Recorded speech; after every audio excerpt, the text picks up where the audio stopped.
as I begin to try to put this message together, you know, sometimes some of the best messages that we can come up with in the ministry is if we will just let life be life and pay attention to what's going on around us, and God will then give us the message that's needed instead of trying to sit around and come up with it. And that's the same for you guys too. It's life, it's testimony, it's I've lived it, I've been there, I've seen it, but look what He's brought me through. See? Look where I was, but where I am now. I was lost and I'm found. I was blind, but I see. You hear what I'm saying? So on Memorial Day, it was hot. Some of you that were here Wednesday night heard this story. You get to hear it again. Aren't you lucky? Amen. So it was hot on Memorial Day. I don't know what it was like at your house, but at my house it was hot. And my air conditioner quit to my home. See, y'all, hear you. My air conditioner quit. There was two things that were the worst about my air conditioner quitting. Number one, my son does not do well in the heat, and neither does my wife. And she's not here, so I can tell the whole story. I said Wednesday night, I'm going to leave some of this out. Anyway.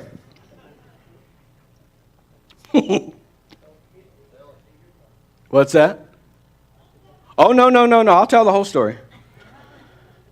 So, anytime that something breaks, electrically, plumbingly, housingly, I always call Brother Dean. Because that man is like, he just knows it, man. He just knows it. He just knows how to fix it. And if he doesn't know how to fix it, he will give you the best educated guess he can possibly give. And it's probably smarter than you would have looked up on Google.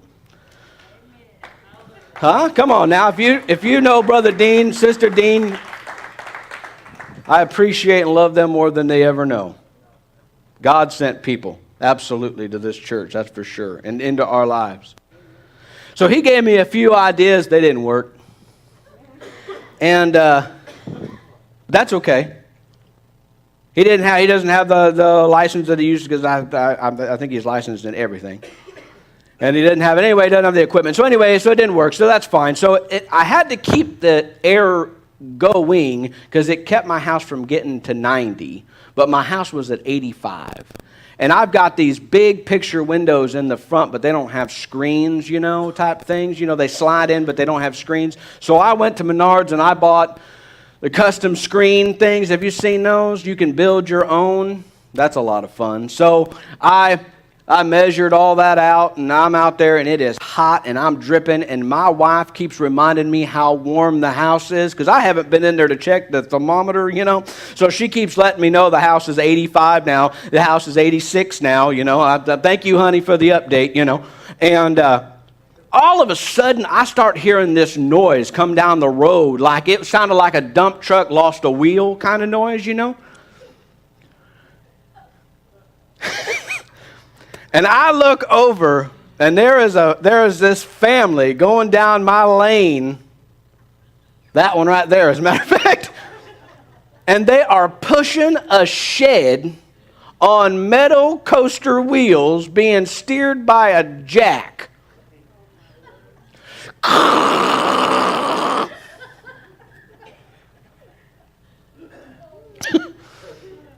And I'm just dripping. And I'm making frames, and my wife's reminding me how hot it is, and they're going by with this thing, and of course you have to stop and just appreciate what's going on in front of you for just a moment, And as I stood there and watched them going by, I heard clear as day, "If you'll help them, I'll bless you." And I thought, do you not see what I'm doing right now? You know what I mean? Like, I am trying to get screens made right now, and you want me to go push a shed. He said, "If you help them, I'll bless you." So I put down my project, and I got up, and I went over, took my place, and began to push. And they were, oh yeah, those guys were blood red, sweating like crazy. It ain't like they were having a field day either, you know. And we finally made our way up and around the thing, and we had to adjust a few things, and we had to do something, and then we finally got it into position, and then we got there, and, you know, whatever. And before we left, Kathy, the mom, tried to give me some money for it, and I said, nope, no, I don't want to do that because I can't be a blessing to you if you turn around and pay me for my time. And besides that, I'm holding out for something more. And I'm pretty sure he didn't mean $20, all right? When God says, you know what I'm saying? Like, I got $20. So anyway, I'm just So I got home, and I went back to making my screens, and I got them just about ready to put in, and my wife came outside, and she said, you ain't going to believe this, the air conditioner just kicked on. It's blowing better than it's ever blown before. It's ice cold. You know, you can call for coincidence all you want, but I say that was my blessing that God sent me. See, sometimes when we look for blessings, we have this, I'm going to win the lottery type of thing. God's going to let me win that $250 some odd million lottery, even though you shouldn't be playing. But if you are, we will take the tithe.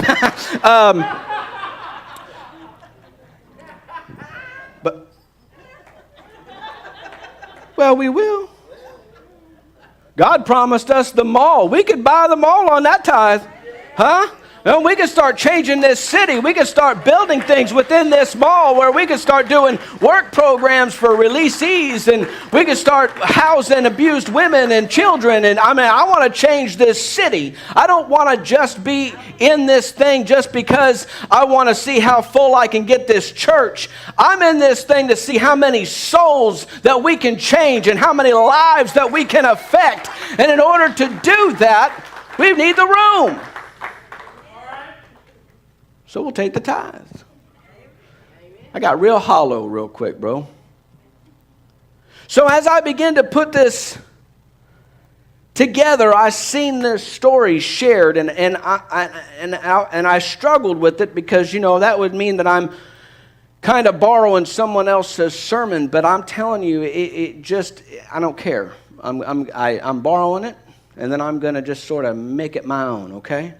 My prayer has been here lately because I feel like somewhere along the line I started to get kind of stalemated. You know that can happen in the ministry?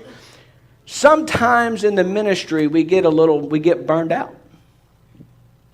This is the same as you do. Bro, what are you doing over there, Timmy? Sometimes we get stalemated. So I have been praying and seeking God that the things that became embers in my spirit become flames again. That God will rekindle and relight the flame that I started out with, because I refuse to just be an ember. I want to be a fire for God. And I want to preach the gospel with the firmity that I used to preach the gospel with. So this morning, today as I preach, I'm bringing that back. So I'm going to be all over the place. Sorry, camera guy. I'm about to work you, my friend. But I want to start with this story. So I don't know if any of you guys have ever heard Steve Harvey or not, but I didn't know that he's a spirit-filled guy, and he's got some cool stuff, man. He really does. And he talked about Faith Street. Anybody seen that? He talks about Faith Street. It's pretty amazing. So I'm going to talk about it. See, he tells a story about how a guy dies and he went to heaven. And he's walking around with Peter. And as they're going along, he starts seeing these doors, and on these doors are people's names. And he says, "Hey, Peter, what's all these names about?" And he says, "Don't worry about that. Don't worry about that. Just keep going. That's fine." So he keeps going, and he gets so far after, and he notices this one door's got his name on it. He says, "Well, what's my name on that door for?" He says, "Don't worry about that. Just go ahead and go on in there and talk to God. And you're here now. It's all good. Just go on in." He said, No, that door got my name on it. Why's that door got my name on it? See, because we question, right? We question God. I question God. Do you not see what I'm doing right now? Said, go do that and I'll bless you, but I'm too busy making screens, you know. He says, no, Peter says, well, go ahead, go on in, open the door. So they open up the door, and it's this huge warehouse. And in the warehouse is all these shelves. And on all these shelves are all these packages. And they've all got his name on them. And he says, man, what are all these packages up here for? And Peter looks at him and he says, see, those were all the gifts and all the blessings that God tried to send to you, but you weren't where you were supposed to be when they showed up. See, blessings and gifts only go to one street.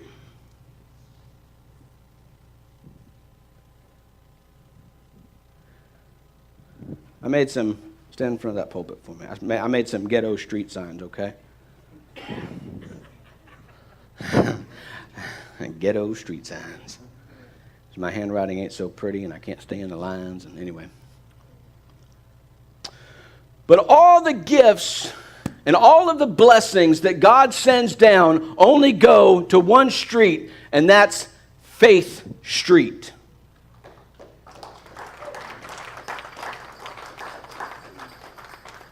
And in order to receive the gifts and the blessings that God has in store for each and every one of us, we have to stay on Faith Street. Rest of my signs, stand up for me, please. Would you guys all come up and stand along the platform for me? But see, here's what happens. I want all the rest of you up on the platform for me, please. Just Faith Street stays down there, please. See, all of these kind of things come in, all these gifts and all these blessings come in different sizes. We put up this category of what we think it's supposed to look like. And some people may not think my air conditioner kicking back on is much of a blessing, but it was a blessing to me. It was a blessing to me that it kicked back on. Okay? But the problem is this. Most of the time, you never asked for them. You never believed you would have it. Then, unfortunately, we doubt Him. And you never believed that you would receive any of these things that you asked for. See, number one, you never asked for them. In Matthew 7 it says, ask and you shall receive. Seek and you will find. Knock and the door shall be open. He said, you must ask.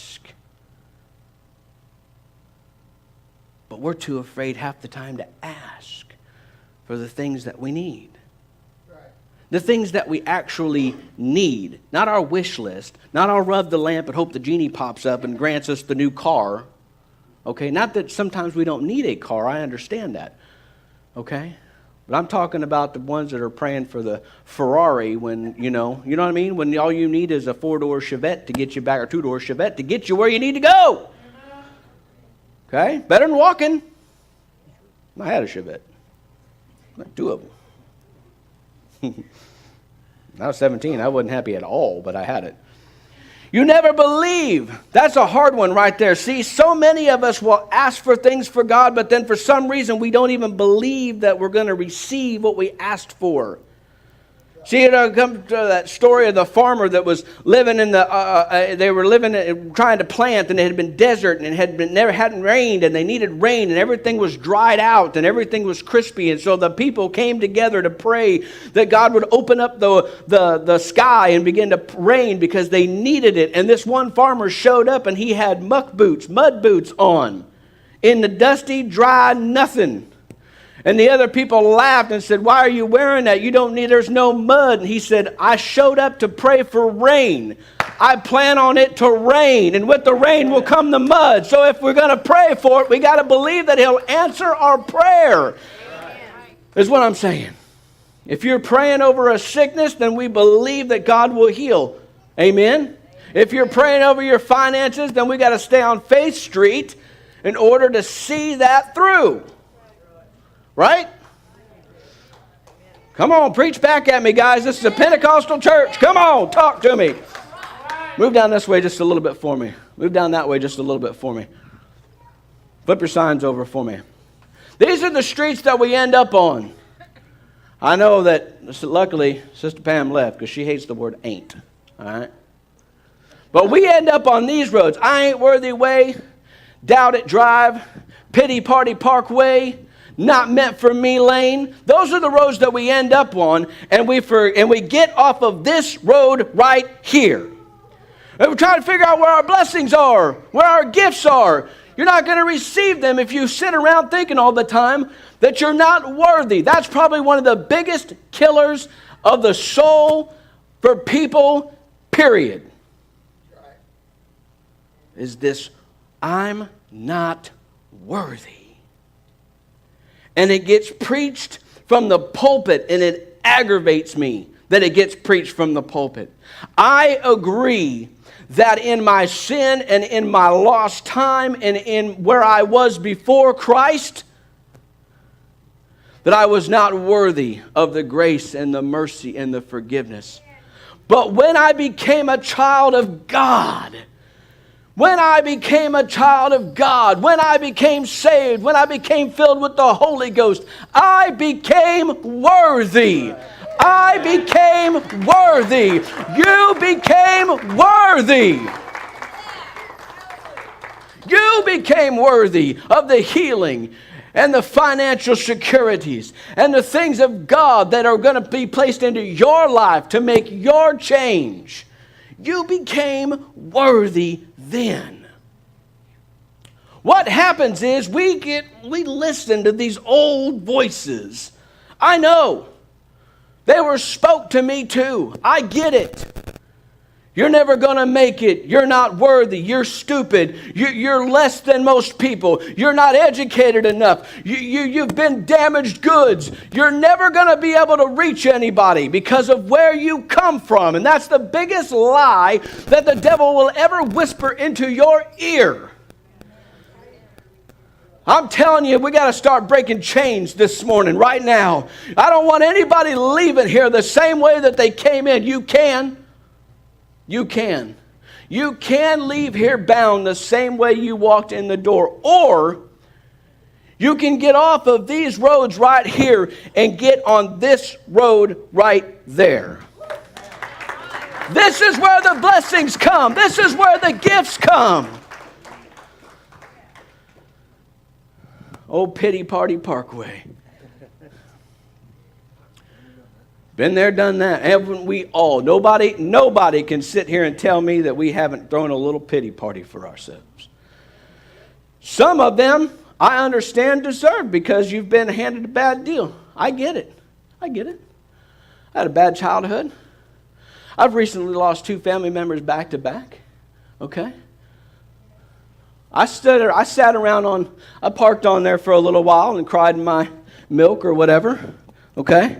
The thing about this one is that I called it pity party because this one always brings more people that want to pity with you. Oh, everybody, oh, oh.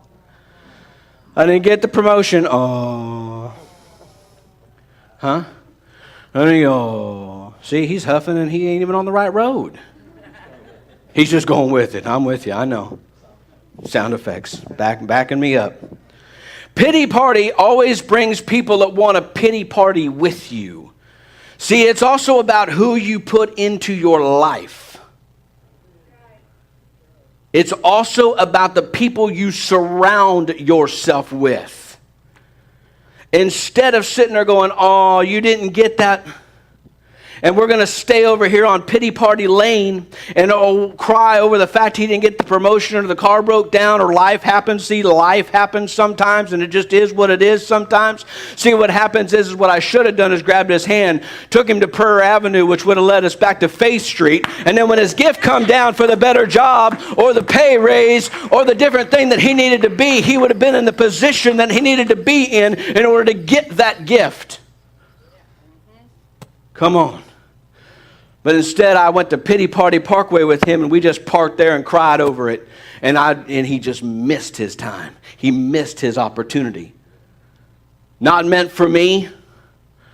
How many of us have thought, I know what the problem is. I know what the problem is. Whenever that preacher was praying, and he said something, he came over by me and he said, you are anointed to preach. Well, he must have been two people too early. That's probably what it was, see. He really meant that guy down there is the one called to preach, because I'm not educated. I don't know the Bible as good as that guy. I've heard that guy quote all kinds of scripture. It must be that guy down there. If this man praying for me knew my background, he wouldn't be telling me that I'm called to preach. God doesn't care about backgrounds. God cares about the heart of the people right now, right where you are, right in the midst of your salvation. That's the person, that's the place that he cares about. It is meant for you. You are meant to prosper. You are meant to be healed. You are meant to be able to have your family put back together. It does not matter what you've done. Once it's under the blood. All right. Come on, once it's under the blood.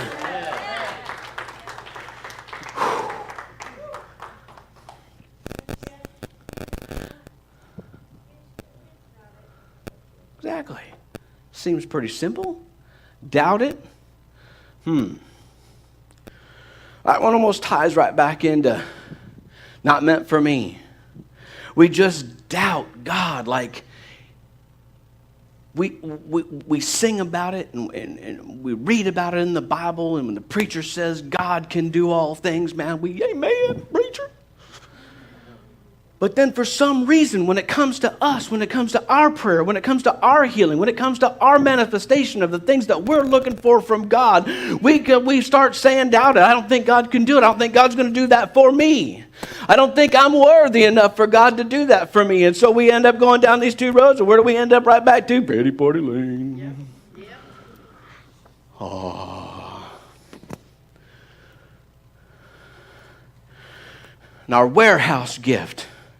God's going to keep sending the blessings. God's going to keep sending the gifts, but he only sends them to one lane. Faith. All right. And when we're spending too much time on those roads right there, the party, well, I hope it turns into one anyway. I want it to turn into a victorious party. I want it to turn into a testimonial parkway. A message drive, see? I want it to turn into things where every single road that the life will kick you over to. Sometimes your GPS takes you somewhere you didn't want to go. And if you don't believe me, punch in some country address, and I wish you the best of luck.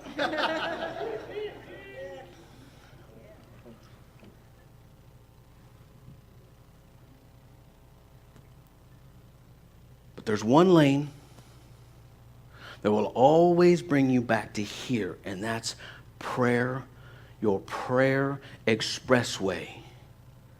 Prayer will always bring you back to Faith Street. Amen. Always bring you back.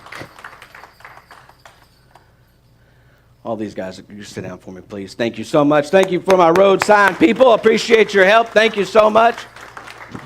Yeah. Thank you. Appreciate you guys.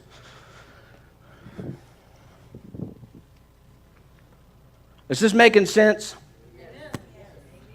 So we call this the journey, right? We call this the journey because that's what we're on together as a family. We're on this journey together. And that's the problem. See, sometimes we forget, sometimes we forget that each and every one of us have spent time on all these other roads, see? We forget. Sometimes. Or we get on these roads and we feel like they become dead ends. I'm stuck here. Every time I turn around, this cul-de-sac just brings me right back to those old memories that I'm not worthy anymore. Right back to those old memories that these things can't be for me, or I doubt that I'm good enough to go out and talk to somebody about Jesus. And yet that's exactly what the scriptures are telling us to do. He says, go out and compel them to come. He didn't say preachers go do it, evangelists go do it. He said everybody should be out there compelling them to come. That's why we should be telling people about Jesus. If we self-evaluated right now, and I'm not looking for hands or responses, don't do that. But if we self-evaluated right now, in the last 30 days, how many people have we told about Jesus? How many people have we shared our testimony with? How many people have we seen in a broken state and went over and told them that there's a better way, that there's an answer to where they're at, that all it takes is one moment with God, and I'm telling you. But see, we're getting so politically correct that we're getting so afraid to offend people or push this Jesus off on them. Because it's becoming this, we're becoming these Jesus freaks again. See, they're calling us as Jesus nuts or Jesus freaks or whatever. Well, I was considered a freak before, so at least now I've got a better title. You know, I mean. So are you a Jesus freak? Yes, I am. I'm proud to be a Jesus freak. Let your flaws show. Does that make sense?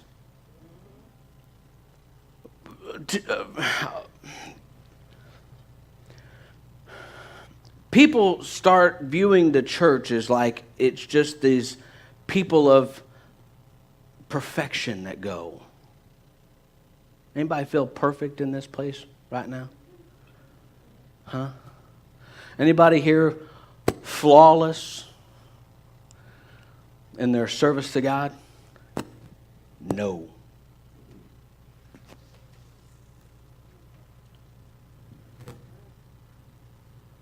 Feel loved?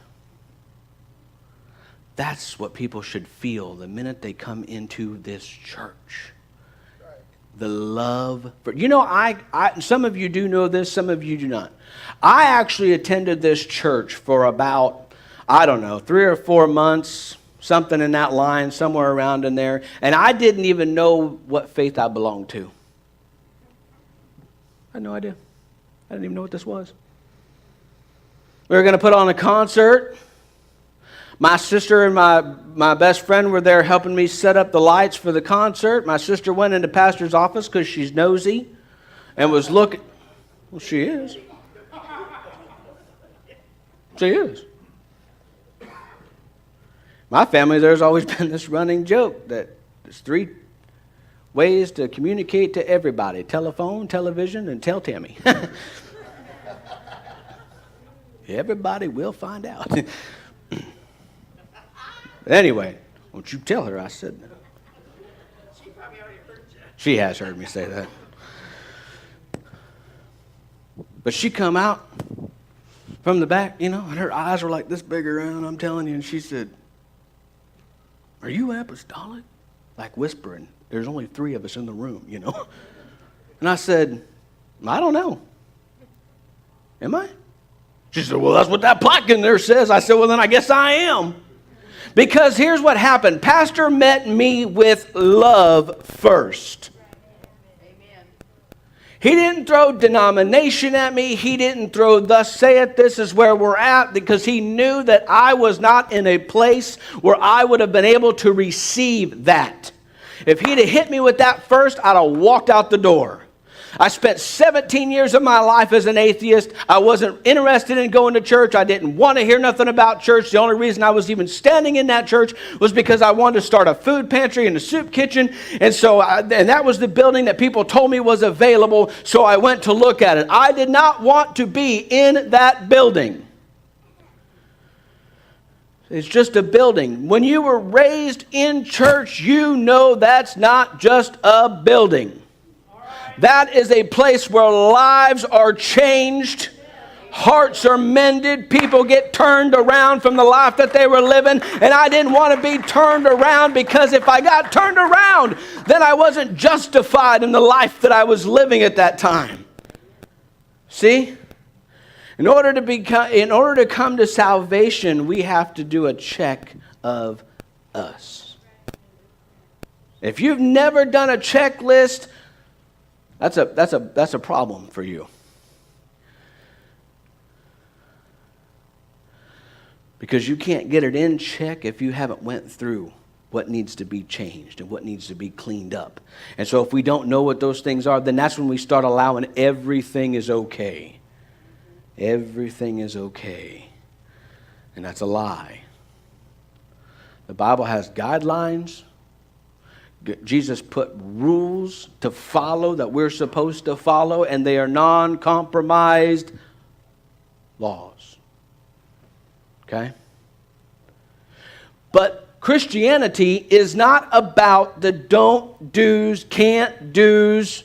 People say whenever, I heard a guy, I don't remember who shared this, but said that, he's heard people say that whenever they get in their 40s and 50s, and they're done living their crazy life, then they'll come to God because they want to get done having fun first. Really? Well, do that till you're in your 50s or till you're in your 60s, and yet we're not promised tomorrow. You know what I mean? My niece went to sleep and didn't wake back up at 20 years old.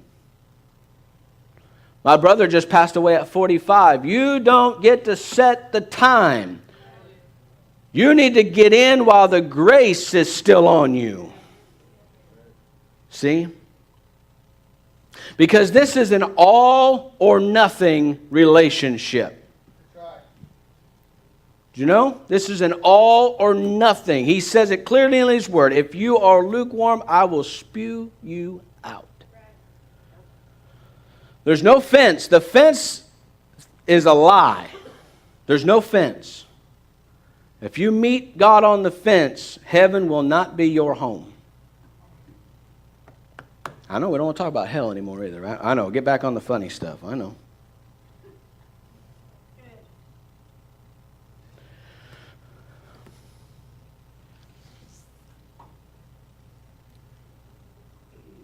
Out of all these things, and I hope that this made sense. I just wanted to kind of put it into perspective. I don't know about you, but I don't want a warehouse full of things that I missed. Whatever God has in store for me, whatever He has planned for me, I want it all, see. I want it all. I want the small gifts. I want the big gifts. I want the small blessings. I want the big blessings. I want everything that God has intended for me. I don't want to miss a thing that God has intended for me. So I want to fight as hard as I can every single day to stay on this faith street. And any time that I happen to get off of that road and dirt road onto something else, see, that's where we as a family of believers need to be contacting. We've got people that have left this church. It is not our pastor's job only to go and knock on those doors and go see those people and pick up a phone and call them and tell them we've been missing you. You can't wait till you see them in Walmart 6 months after they stop coming and tell them how much you missed them. Where you been the last 6 months? Right. You know what I'm saying? I know it's quiet. This is one of those moments. I get it. But I'm in check with this just as much as you are. How many phone numbers have I picked up and dialed? Not many. That's not good. That's not acceptable. We got to change that.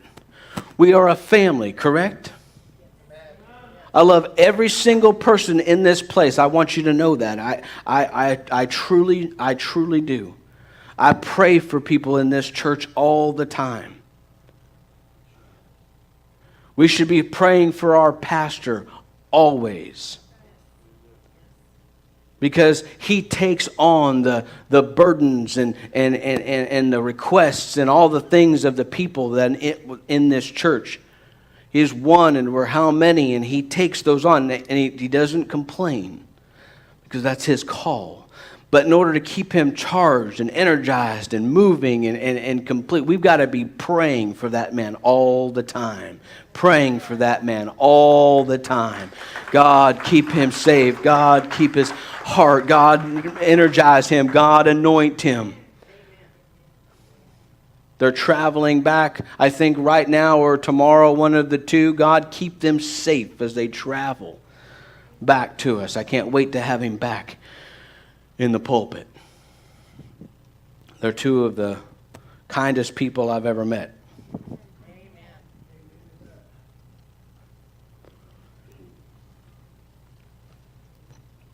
I hope that all of this has made sense to you, because it just, when I first heard this, it just blew my mind that,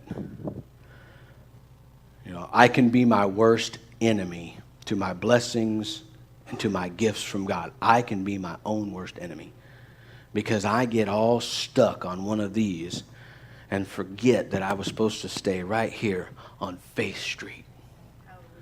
This is where I'm supposed to be. This is where I'm supposed to be, God.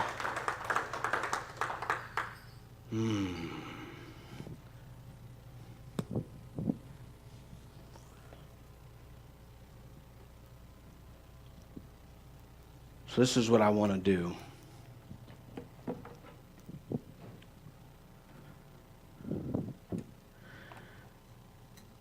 And as I said, you can leave here the same way that you came. You absolutely can. You can leave here the same, with the same chains that are binding you and the same lies that have been told to you and the same pity party that you've been crying about for the last 20 years and you can believe it's your right. We have a choice. God gives us a choice where he doesn't, as my brother said, he doesn't push his way onto anybody. Pastor preached a message once about just going to the gas station and just getting $3 worth. Of course, today $3 is worse than it even was when he was preaching, or when he preached that message. But anyway, you just get $3 worth if you want, or you can fill it up. Only God, you don't have to pay for it. See? This gift and this everything that he offers, the freedoms and the chains breaking and the salvation and all of those things, it's all free. He already paid all the price for all of that. So all of it is free. You see? You say, well, preacher, you don't understand. Right now, I've got to fix a couple of things, and as soon as I get those fixed, that's the greatest lie that you'll ever believe, is that you've got to fix it in order to come to Christ. He said, bring them to me. See, bring them to me. Whenever he was looking for the disciples, he walked over and he just said, I want you drop your nets and come with me and be a fisher of men. Not what's your background and how many kids you got and how bad have you been and have you ever stolen anything and have you ever been He just said, drop your nets and come with me and be a fisher of men. You get in, you get on Faith Street, and God will start taking care of the rest. God will start taking care of the rest. God will start breaking the chains and putting the things back together. Now, if you've done things and you owe a price, you're still going to pay that price.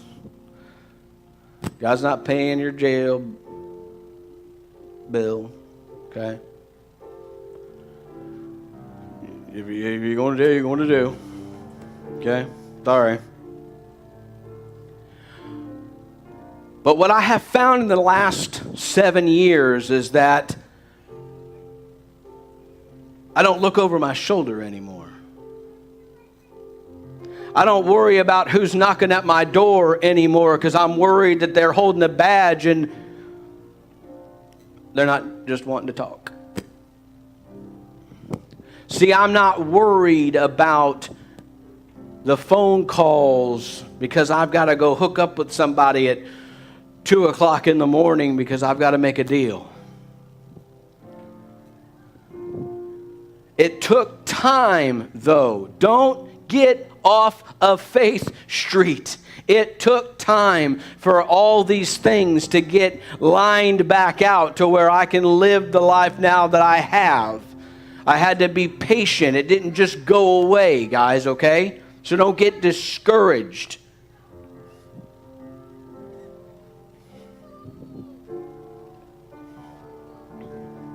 So if you have come in here and you are tired of being on these lanes, if you've come here and you are tired of being bound by old lies and old junk that's been whispered into your ear that you've allowed to corrupt your soul and you've just allowed to become part of you and you're ready to let those go, I just want somebody to know that chains can be broken right here, right now, this morning. Right now. Chains can begin to be broken off of you. The unworthiness can go away right now. You do not have to leave here the same way that you came in. Do you understand what I'm telling you? Right now, the chains that have been binding you for too long can be broken off of you. Stand with me right now, everybody.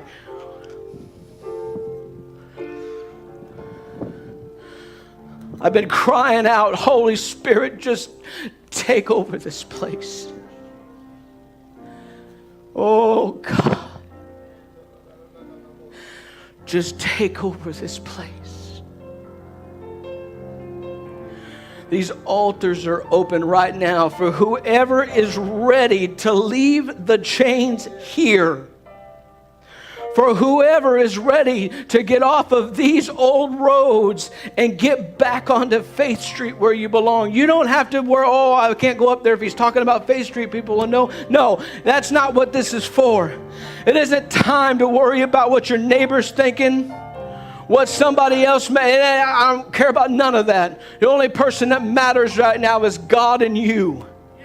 The only thing that matters right now is God and your relationship with Him. Because I don't want you to have a warehouse full of gifts and blessings that you missed out on because you were too busy on these places here. But I want everything God has intended for you to be given to you. It's not selfish, it's just a promise. God said, you do these things and I'll bless you. Right now, these altars are open. Right now. Right now, right now, right now, right now, right now. Don't stop and think. Don't worry about people. Just come on right now. Let's fill these altars or these aisles right now. Right now, right now, right now. Come on. Let's let them go. Let's let them break. Let's let them go. Let's let them break. Let's get rid of the lies that have been told to us for too long. Let's put our finances back in order. Let's put our relationships back in order. Right now, right now, right now, God. Right now, right now, right now, God. I know that you are for me. I know right now, God. Never forsake me yet. Right now, right now. Right now. Woo! Come on. Oh, right now, right now, right now, God. God, mend the hearts. God, mend the families. God, put the finances back together. God, the ones that are here right now seeking after you right now, right now, right now, God. Oh God, oh God, oh God, oh God, oh God.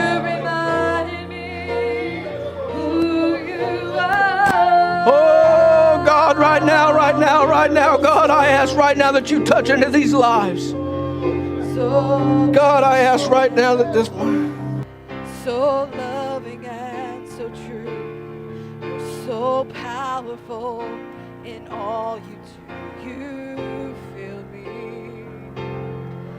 You see me. You know my every move, and you love for me to sing to you.